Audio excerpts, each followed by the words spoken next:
Good morning, or as our friend Kim Baker says and is saying it today, good meowing afternoon and happy Catterday.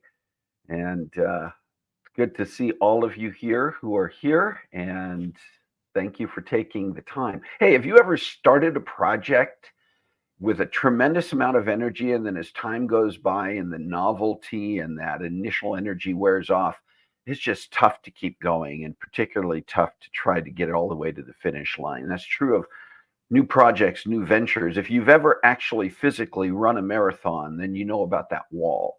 Starting is easy and finishing is hard. We're going to be talking about that today. So put on the brakes, grab a cup of coffee, and join the conversation because it's time for Coffee Breaks with Steve.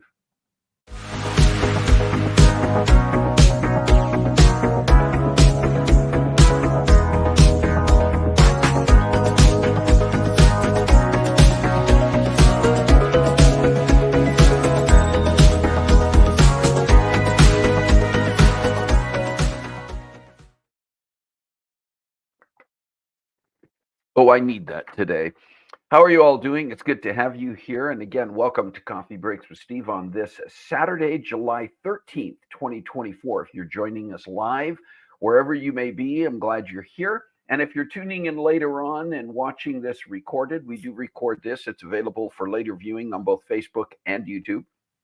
And if you are watching in any capacity, thanks for being here. Make sure you do what several people have already done and say hello. I guess a couple of people have already done, not two or three, and say hello in the chat so we know you're here. Good morning, good meowing afternoon, and happy Catterday, Kim. It's good to have you here. Jerry Thompson, good to see you. Carla Venturi, yes, and Kim, thank you. Not sure if Chelanne's going to be here today. She's been having some issues with her Facebook. And she was on last week, but she was able to log in to do that because she was here live. Actually, she could come on in as a guest. She could easily sign into our studio platform, but I'm not sure if she's going to be here to make any comments in the chat. So, Gary Clements, good to meet you, and thank you for being here. Listen, it's been an interesting week, and I'm going to talk a little bit more about some of it in a few minutes. But we had, for the 4th of July weekend last weekend, we had family here. Carissa and her family were here from Vernonia, Oregon. Chelanne and Dustin came in from Yakima. We still had Remy and Jameson here. You recall our older grandsons who have been here for the last several weeks. And then starting at the beginning of the weekend, it just was, we started to see the exodus. Carol had to fly back out to Rhode Island for a couple of weeks to do the work she's doing, the contract work. So she is not here at the moment. And then on Sunday, Carissa and Jason and their girls went home. And then Chelanne and Dustin went home. And then on Monday, I took Remy and Jameson to the airport to fly home. And then I came home to an empty house because nobody's here. And that was just weird. And I don't know if you go through this, but whether it's a holiday or a big family gathering or anything else that I'm really anticipating, a vacation trip, when it's over, I am one of those people who tends to go through a bit of a letdown. And it's not necessarily even, sad or depressed. The energy drops. I just don't have any energy and motivation. And it was really interesting because I knew there were things I wanted to get done, including getting ready for today. And I couldn't. There was some house cleaning that I needed to do, and it was just tough. And this is the great part sometimes of marriage, is that when Carol's gone on these trips, she and I do a nightly video call. And the first night on Monday, when everybody went home, by the time I got back from taking Remy and Jameson to the airport, we had done a video call. Carol had video called with the three of us while we were at the airport. And by the time I got home, it was late on the East Coast, and I didn't want to bother her again. So we did our next call on Tuesday. And Tuesday was the day I just got up and I just didn't have much energy. And after talking to Carol and just telling her, I mean, just honestly, it wasn't like I was upset or sad or anything else. I just said, yeah, I just feel that letdown and, the lack of motivation. And she didn't try to give me any pep talk. She just understood. I got off the phone with Carol or off the video call with Carol. And I just thought, I'm going to get a little more done. And by the time bedtime came, I had remade all the beds that had been utilized by family members over the weekend, cleaned up all the rooms, including the kids' playroom, and reorganized it, what we called a kid cave downstairs, gotten all the dishes done, gotten laundry well underway, vacuumed the floors. And it was like, I just needed to be able to say out loud, yeah, I don't have much motivation. So it was helpful. The other thing that was interesting over this past week is that I had on Tuesday, that same day that I was dealing with a little bit of the letdown time, I also had a dental appointment where I had to have I'm having two old crowns replaced. And I had to go in and get that prep work done. And there was like an upper and a lower on the same side. I don't know how much often you actually have to go through like the local anesthesia with a dentist. And it's fine. I don't mind it. But it was just, that also takes a little bit of your energy away one way or the other. And then 2 days later, this is Thursday, just a couple of days ago, I had to also go into the oral surgeon because when you'll recall, or some of you may recall, a few months ago, I had the opportunity to take a trip to Europe, to Croatia and Italy with my siblings. And during that trip, one of my back molars broke. And once I got back from that trip, I had gone to my dentist. They looked at it, see if it could be, in any way saved. And they said, no, you're going to have that one removed. So we've gone through the process over the last several weeks of me meeting with the oral surgeon to have that assessed. And then Thursday was the day. Well, once again, it's fine. I've gone through tooth extractions before, but it still has a little bit of, there's a body trauma that goes with it. And just the last couple of days recovering from that, they prescribed the Tylenol 3, which I don't like to take. I took it that first night. I still didn't sleep well that first night. The procedure was done late in the afternoon, so I still had the whole evening and night to kind of work on the recovery process. And I finished my editing and prepping for today's show through that process. So we'll see how it all looks. I discovered as I was going in this morning, there were some things I hadn't even finished yet. I was like, oh, shoot, I guess I should get that done. But anyway, it is what it is. And thanks for being here. Just going to look again to see who has maybe joined us, since no one else that I can see is on here, at least has made comments. So once again, if you're joining the conversation, do say hi in the chat so we know that you're here. And then broke the crown they put over it. Kim, I've had some of those experiences as well. And that's part of it, is that given my age, which is, well, I'm middle-aged. No, if I'm middle-aged if a person lives to be in their 130s or 140s. But a lot of the dental work that I had done in childhood is still there, but it may be now over the course of 30, 40, 50 years, some of it's deteriorating. And that was the issue with that molar that broke, was that it was one that had an old filling in it, and everything was starting to come apart. And I'm dealing with same with the crown replacements that are being done there.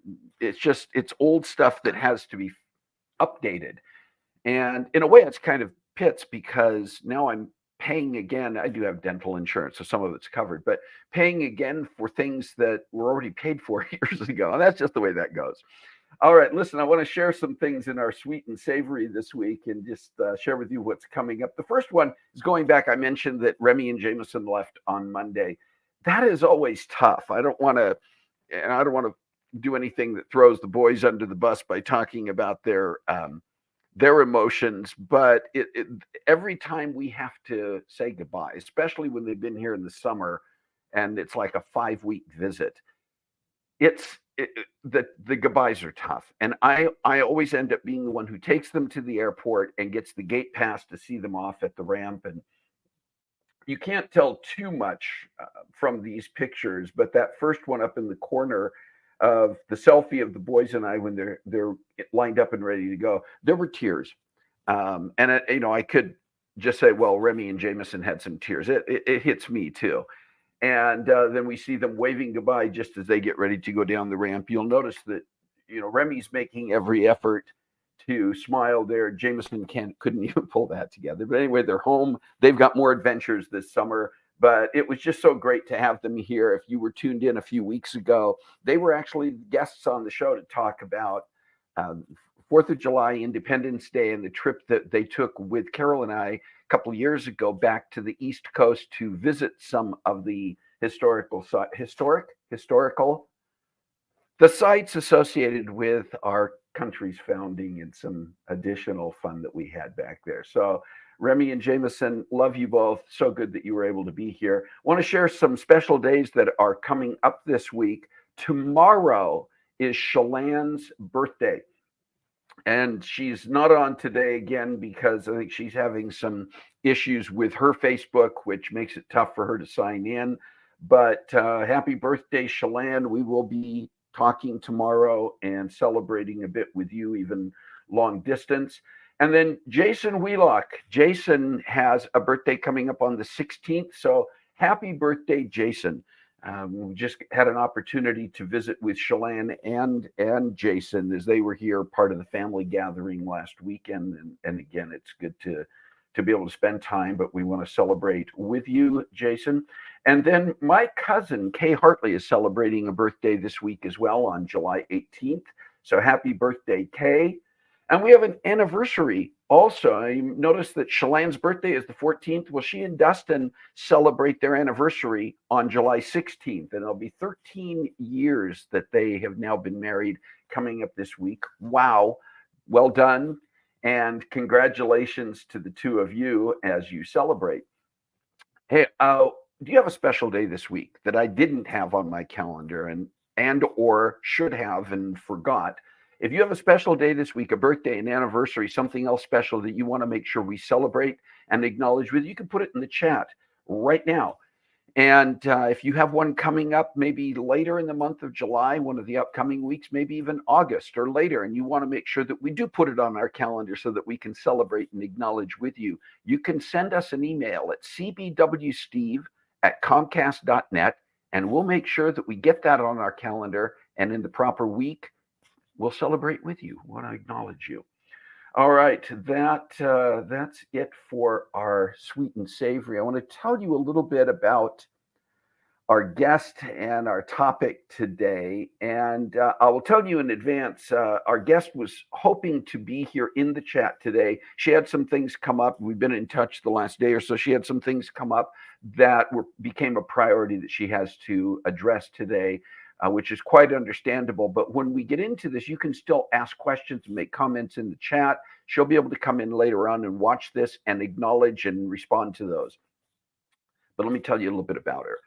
Jazz Azari is a senior consultant with Guidehouse. She's a former Foreign Service Officer, Department of Defense civilian, and government fellow with over 18 years of expertise in foreign policy, diplomacy, defense and military affairs, maritime security, security sector governance, and environment, science, technology, health, and entrepreneurial issues. From June 2018 to June 2019, Jazz was a government fellow with the Geneva Center for Security Policy in Geneva, Switzerland. Prior to her fellowship, Jazz served 7 years with the Department of State. In her first assignment as a diplomat, Jazz was the staff assistant to the ambassador in Embassy Nairobi, the largest embassy in sub-Saharan Africa. Later, Jazz also held policy positions in Washington, D.C., working in the Bureau of East Asian Pacific Affairs, Bureau of South and Central Asian Affairs, and the Bureau of Oceans and International Environmental and Scientific Affairs. After leaving the Foreign Service, Jazz was a program manager for the Department of State's Global Innovation through Science and Technologies, online programs, and live media broadcasts, interviewing expert entrepreneurs. She also served as a central planner for Secretary Kerry's Our Ocean Conference with over 500 participants. Not done yet. With the Department of Defense, Jazz was a research analyst for the U.S. Marine Corps Center for Advanced Operational Culture Learning, where she developed and provided pre deployment training on Iraqi culture. As a human terrain systems social scientist embedded with the U.S. Army Brigade in Diyali, Iraq, Jazz conducted interviews with Iraqis to better understand perceptions, expectations, and experiences with the U.S. military.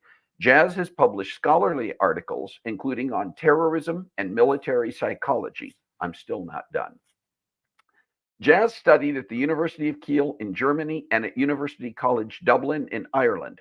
She also taught English in Tianjin, China. She holds an MA in War Studies from King's College London, graduating with distinction. She graduated summa cum laude with a dual BA in International Relations and German Studies from the Schreier Honors College at the Pennsylvania State University.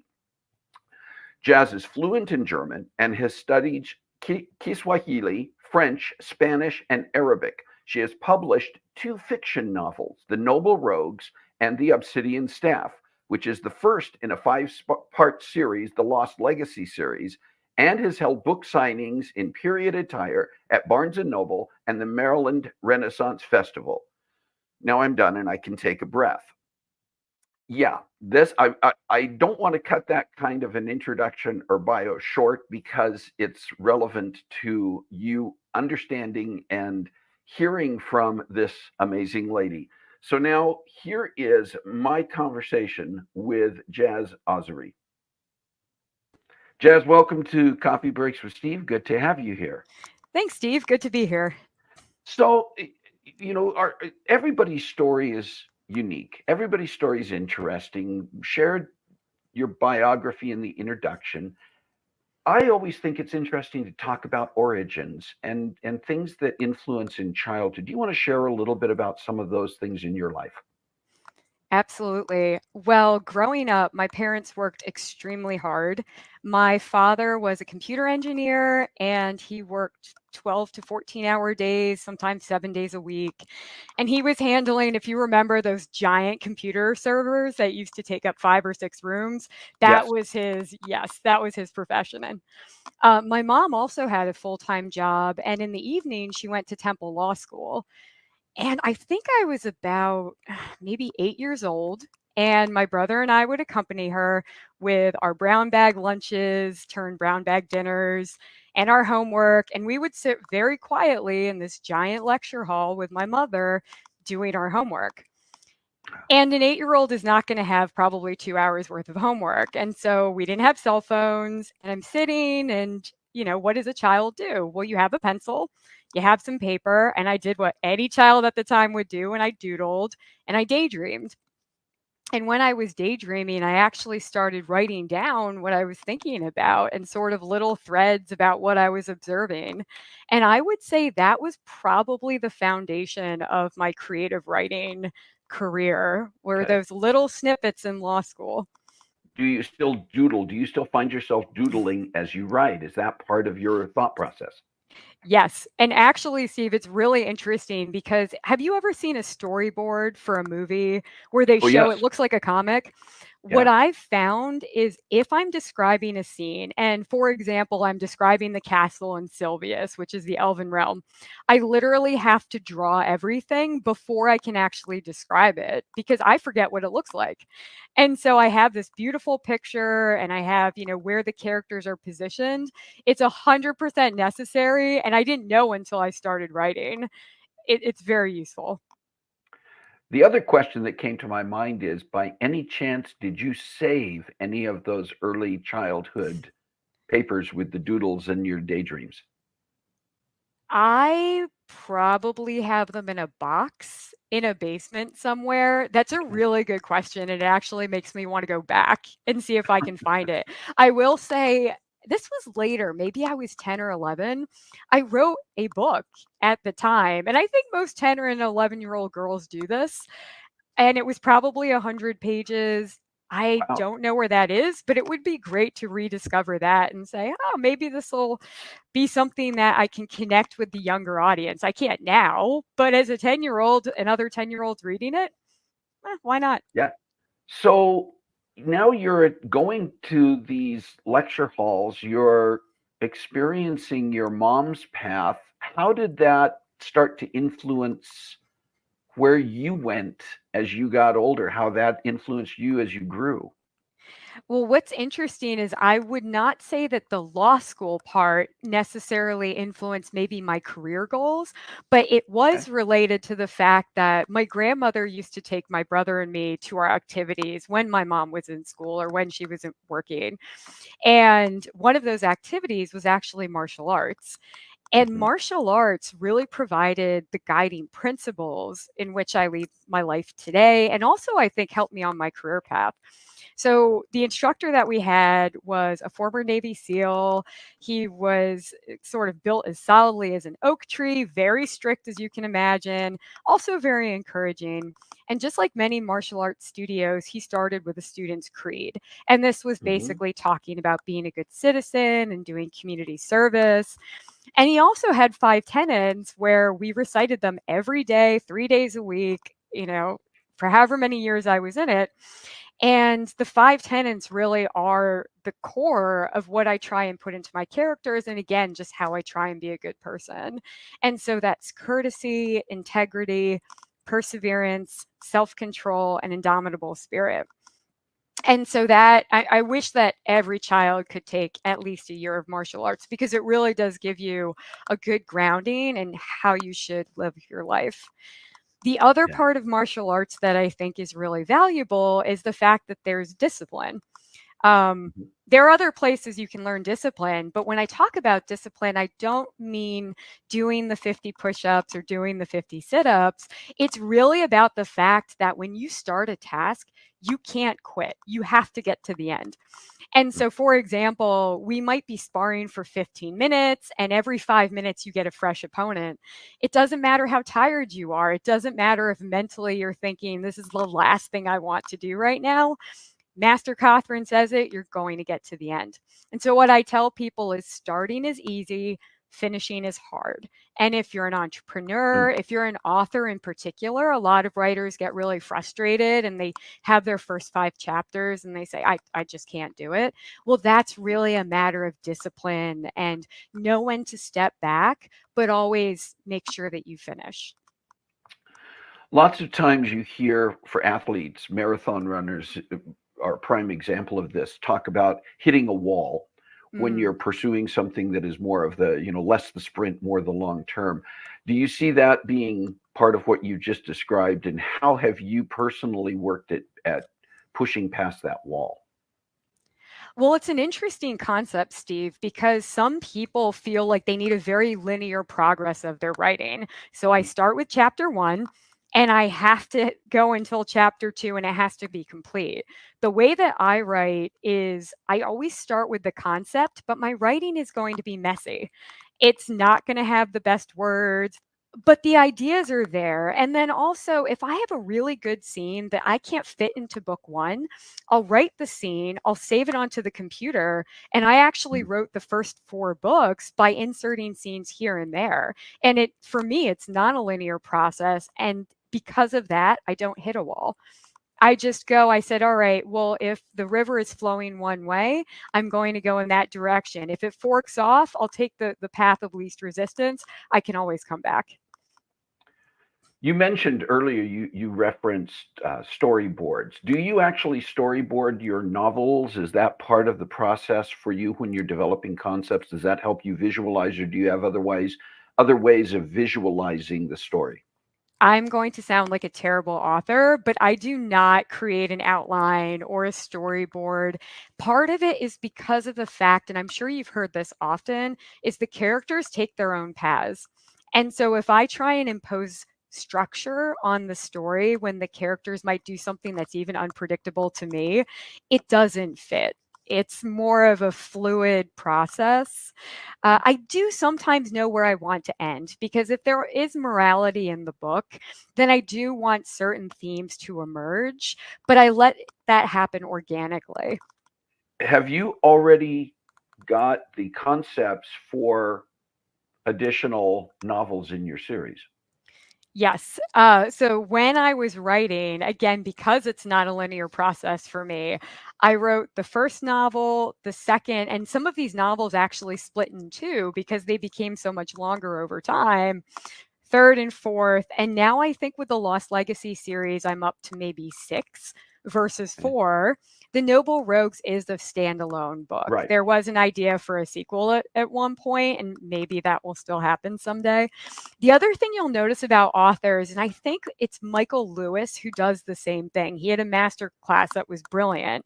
And he talked about the fact that he had 6 or 7 ideas for projects all concurrently. And he would write down some notes and he would put it to the side and then say, I'm going to come back to this. But it's whatever is first and foremost on your mind is Mhm. kind of where you start. I do know that there are other authors, though, that again need that sort of rigidity to be able to not tangent from their main story. So it really depends on the author. When you were finishing the first novel, and had to go through the process for the first time in your life, in your career, of looking for a publisher, of going through the process with the publisher, where there's editors looking at what you have written and coming back to you with red lines and changes and that type of thing. I've talked to other authors and they talk about this process and kind of becoming acclimated to what that's all about. Was that difficult for you? Can you talk just a little bit about the process of reaching out to finding a publisher and then working with the publisher? Yes, this is so important for people to understand, especially in the modern age where people have ebooks and Mhm. audiobooks. Although there are fewer individuals who use ebooks and audiobooks versus print to this day.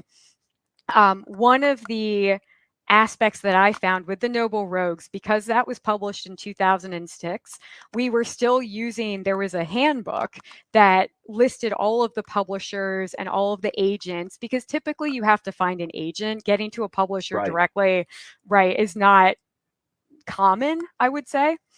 And I did everything that was listed in this book. So for this publishing company, we need an executive summary and we need chapter 1. All right. Hmm. So I went, I wrote it, I printed it, mailed the hard copy because again, it's 2006. Um, didn't get anywhere. Didn't actually get a rejection slip either. And it would have been nice to have a rejection slip. And then I tried it for the second one and the third. And then I did start getting responses, and they were all the polite, thank you for sending us your story. It does not fit our needs at this time. And as you know, even James Patterson was turned down, I think, 31 Yeah. times before he was actually accepted for his first novel. I got through about 87 rejection slips, rejection letters, because they were very beautiful. And I had enough to wallpaper my room at the time. And so I figured, you know what? Probably not the best way to go. And I decided to do the independent publishing route, which again, many authors do. I never intended to be a full-time author because I do have other interests, and I know we're going to talk about sort of my career path in a little bit. And because of that, I wasn't worried about marketing. I wasn't worried about trying to become an international bestseller. I really just wanted people to read the books for enjoyment and for inspiration. And that's exactly what happened. So rejection is redirection. It doesn't mean you're doing something wrong. It's just not necessarily the path you're meant to take at that time. That sounds great in retrospect. In the moment that you were receiving those rejections, did it still motivate you? Were there times that you found yourself kind of deflated by that? And how did you work through all of that? Well, I think any author would be lying if they didn't say initially their heart just sinks when you get that first rejection slip, because you wouldn't produce something if you didn't think it was good, or Right. you didn't pour your heart and soul into these characters and you love your characters and you want other people to love them too. I would say the first few rejection letters, I was pretty heartbroken. But then for me, there's this concept of if you'll laugh about it later, laugh about it now. And so by the time I had accumulated so many and I had a stack, all of a sudden there was a sort of a humorous element to it. It's like, well, I wonder how many rejection slips I can get because I only need one person to say yes. I never got there, but I did start having a very different view on, well, you know what? Why don't I just forge my own trail? And so that's when I started thinking, there are a lot of ways to become an author. This is just one of them. All right, let's redirect, let's find something new. And that's how I was successful. And with the Obsidian staff, it was the same way. I thought about an agent, decided not to because, again, I said, well, I have a full time job. I love what I do, let's just try and do something fun. And even the book signing at the Renaissance Festival was completely random. That's another area where I wasn't looking to be successful. I wasn't looking to be able to be a visiting author. And yet, sort of fate brought me to that opportunity. So, going back to your question, Steve, I think it's that element of like, well, karma will set in and I'll be taken to the path down which I'm supposed to trod. Like this is where I'm supposed to be. I don't need to force things too much. I just need to, cliched go with the flow. You talked about different ways that you can publish, and one of them that's become very, very popular now is audiobooks. Have you already started, or is that part of what you're looking forward to doing with your novels? Do you see audiobooks being a part of that process? That is something people ask me about quite a bit because it turns out even without a commute in telework, audiobooks are very popular. Okay. I haven't yet, but with my acting classes, I would love to do my own voiceovers. It is a matter of time. The Obsidian staff is about 555 pages. I don't know what that translates to hours.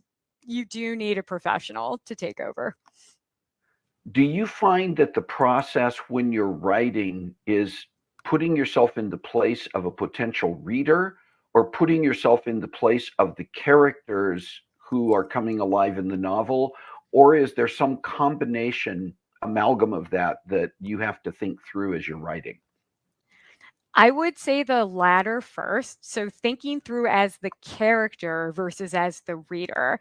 And the reason for that is if I'm the reader, the context that I need is the logic between we started here and now we've gone through the woods and now these people are having a conversation. But if you start from the point of view of the character, and this is where you get that kind of ambulatory conversation, the character will have that natural dialogue that gets you to that next point. So for example, in one of the sections, I have a character who's a thief and he's very sarcastic and he jokes and he's talking about a dog that had been injured. And I didn't imagine that that would be a very humorous scene. And then as I'm writing it, I thought, well, he's talking to his friend. Maybe he should hit him with a pillow. That would be funny. That's in character. It wasn't something I had thought out, but as I was typing, that's how it came across. The other aspect I would say, if you're thinking from the perspective of the reader, is I always recommend that authors read out loud the dialogue that they write. Things sound differently in your head versus when you articulate them. So if I have a very complex scene, I will literally read every sentence going back and forth with the characters. And if it's stilted, if I use but too often or then or so or all of those things we use in the English language, I'll back up and I'll edit it based on what I'm actually saying. So I do talk to myself occasionally, but it works. It is a good part of the writing process. You talked about going to doing the signings, Renaissance festivals, and you've done signings at Barnes and Noble. Are you at the point now yet where you find that people will come up to you and they recognize you and they will tell you, I've already read Are you finding that there is some now name recognition either for you as an author or the titles of your books as you're going to some of these events? I honestly wish that that were the case. I'm not quite there yet. Not yet. Not yet. I have hope. Okay. Well, hopefully we help get the word out and that happens more and more. We were talking about audiobooks, talking about voicing, and I wonder sometimes just about oral communication and trying to find the right voice in a variety of ways, Jazz. I think in terms of when you're, as you're writing for an audience, but also you do a variety of things where you are as a consultant in your profession, where you're speaking to different groups and you've had experience, and we'll talk about in more detail later, working with different cultures. But how do you find the right voice for recognizing that there are different audiences out there, there are different hearers out there? How do you find that balance? The first thing you have to do with anyone with whom you're speaking, if it's a one-on-one engagement or you're giving a speech to a broad audience, is you have to understand how your audience thinks, what vernacular the other person might use.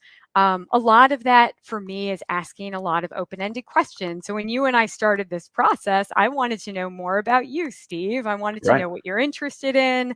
How do you process and retain information? That's very important in communication. And you can actually ask people prior to giving a speech or prior to doing a lesson, how do you operate best? Do you like written communication? Do you like video? Do you like meeting in person? I personally like to walk and listen to podcasts or walk and listen to webinars because that is how I retain information. So, understanding your audience in that way. One example I'll give you is when I was a staff assistant to the ambassador in Kenya when I was in the Foreign Service, I was able to give a speech to a graduating class of men, boys, and girls who were financed by the US Embassy to take English language. And before I gave that speech, I said, okay, well, they're Muslim students, so I want to be culturally aware in that sense. If I'm giving a speech that's separate to girls than to boys, let me understand how Kenyan culture maybe influences those two genders, if that's something that I need to keep in mind. I also added some Kiswahili because we're taught to have the language before we go in country. And I looked up proverbs. So actual Kenyan proverbs, and I ran it by the staff and I said, would this resonate with a 12-year-old boy? And so we had a structure that would actually resonate with that audience, which naturally, if I'm giving a speech to a graduation ceremony in the US, it would be completely different. It might have different aspects of humor or pop cultural references, but that's the kind of preparation that you really need to have to be effective with the other person and to be effective with the audience. And that's where I would say the difference in communication applies. As we get ready to kind of wrap things up for this conversation, is there anything else you would just in general want to share with our viewers? I would be interested if the viewers after this session could self-reflect on whatever project they're undertaking right now. It doesn't have to be writing. Maybe you're an aspiring guitarist in a band. Maybe you're a marathon runner who's training for a marathon. And think about how you approach a problem set. Because all of this at the end of the day is we're trying to work through these challenges and these complex aspects of whatever it is we're trying to achieve. Does this ring true, or are there other things that you would bring to the table and that you might write in the chat that we can discuss the next time? Great idea. Well, as we do wrap up this conversation, I think it's important just to make sure people know this isn't the end of sharing your journey, sharing your story. You will be back with us to talk about some more things. But for the moment, thank you for being with us. Thank you for sharing what you have shared and giving us some inspiration and motivation for things in our own lives. Thank you, Steve. Looking forward to seeing you next week.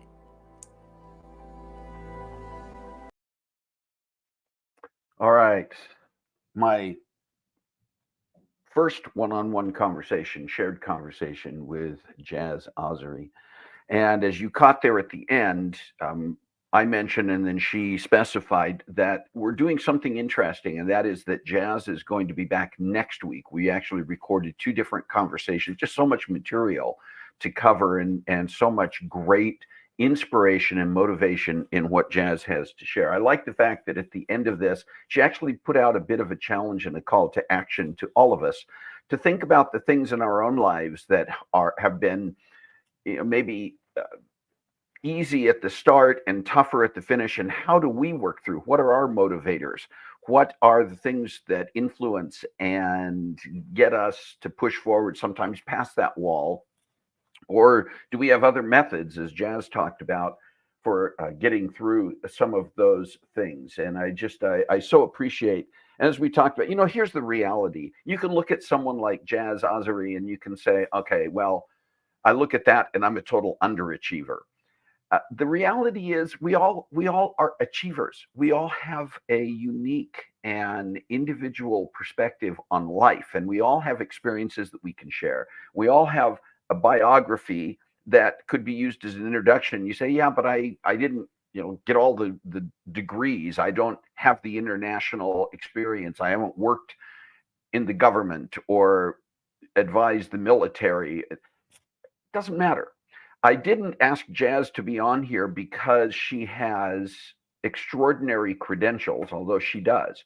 I asked Jazz to join us on the show because I thought that she had a good message for all of us, and it's a shareable message, and it's a usable message. It's something we can all apply in our own lives. So I hope that's what you came away from on that, and not thinking like, well, I can't live up to that. This has no bearing for me because I'm not Jazz Azari.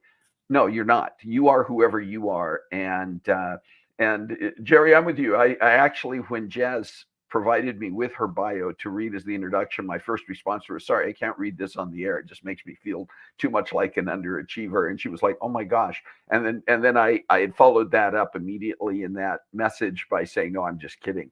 Because she said, oh, when I first saw that, I thought, oh, what did I do wrong? You did nothing wrong. I was just joshing a little bit. All right, listen, we're getting close to the end of our time today. I do want to share with you a few things that are coming up in the next few weeks, and we do have several weeks ahead of us of great things scheduled.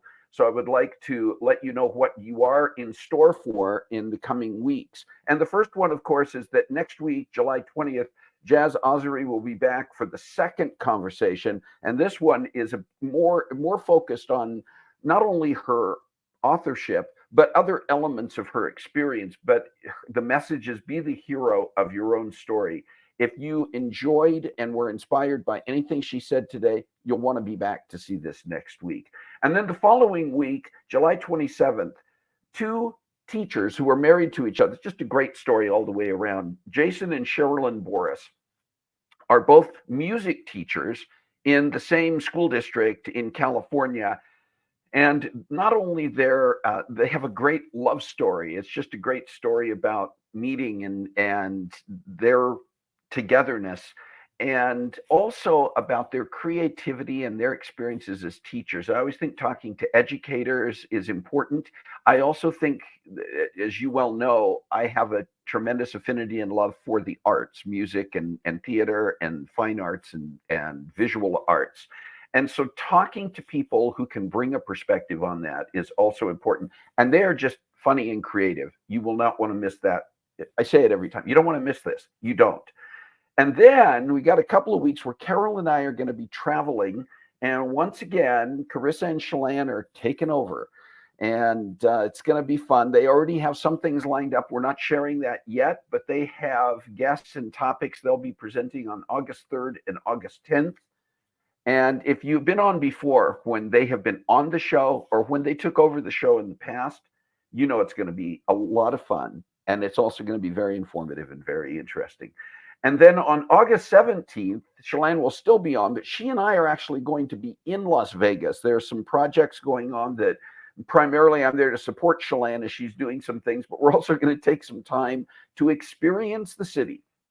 So on August 17th, Viva Las Vegas, live from Las Vegas. And that I have no idea what that's going to be like yet, because we haven't been there. We aren't there yet. But that will be a live show. I think both Chelan and I will be sharing some of the things that we have done over the course of that previous week. And then on August 24th, Chris Carter, who is the executive director of Livermore Valley Arts in California, which runs the Bankhead Theater, a performance venue, and some other performance spaces. We'll be here to talk about the arts, to talk about why arts organizations need our support, and how the arts influence effectively, positively everybody's life. You don't have to be a singer. You don't have to be an actor. You don't have to play an instrument. You don't have to be a painter to not only appreciate the arts, but to know how they have a positive impact for all of us. So I invite you to be here as well. That's, we're looking down the road a few weeks now, but that's fine. We got some great things planned for you and some additional things that we're in the working planning phases for as we get into the fall months. What are the topics you would like to discuss? Who are the guests that you'd like to see on Coffee Breaks with Steve? We want to hear from you. We want to know what would interest you. And so many times the guests who come on the show are because of the recommendations that you've made, because of the introductions you've been able to make to people who who might make great guests. Again, they don't have to be famous. They don't have to be a jazz Azari. You don't have to bring somebody to me who has some unique, well, I will say unique it can be important, but they don't have to be somebody who is an A-list celebrity. They don't have to be, although if you know any A-list celebrities, please let me know and make that introduction. But that's not what we look for on Coffee Breaks with Steve. What we look for are the interesting stories and people who bring something to us that we can all in one way or another see relevance to in our own lives and apply. And then one more reminder, I know most of you, if not all of you, have already done this, but if you have not yet subscribed to our YouTube channel, would you please go there after we finish the show and click on that subscribe button and look for the videos and like our videos and share that information with others. We have an okay number of subscribers, but it's not where I would love to see it. And I'm not looking to become an A-list celebrity. I don't know if you can become an A-list celebrity purely through YouTube, but there are people who've reached celebrity status because of their YouTube channels. That's not what I'm looking for. What I do want to do, what I would love to do, is to see Coffee Breaks with Steve reach a much broader audience so that more people can hear from and learn from and be inspired by people like Jazz Azari and all the guests who we have on here, because they all bring amazing stories and amazing perspectives, and more people should know who they are and to hear what they have to say and what they have to share. So would you please do that when you have an opportunity? Share that with others. You can go there and click on the link to the Coffee Breaks with Steve channel and then send that to everybody in your network and tell them why you tune in and tell them why you think they would gain from being a part of our coffee table, our meeting around this coffee table every week in order to be a part of the conversation. Thank you once again for joining the conversation. My very special thanks to Jazz Azari, and you will see her next week. I hope next week things will work out, and that's the hope. That's what she and I are planning, that she will be in the chat. She'll be able to respond live to some of your comments and questions. She'll be able to go in and see this episode when she has the opportunity, and hopefully be able to answer any questions, make comments about the things that we have expressed during the course of this. Thank you for being here again. Thank you for being a part of the Coffee Breaks with Steve family, for joining us around the virtual coffee table to hear from these people, but also to make your own comments and share your own perspective. We all have a voice. We all have things in life, in society, in culture, in our own neighborhoods often that we are passionate about. Find a way to make a difference in your world this week. God bless you. Have a great week. We'll see you next time.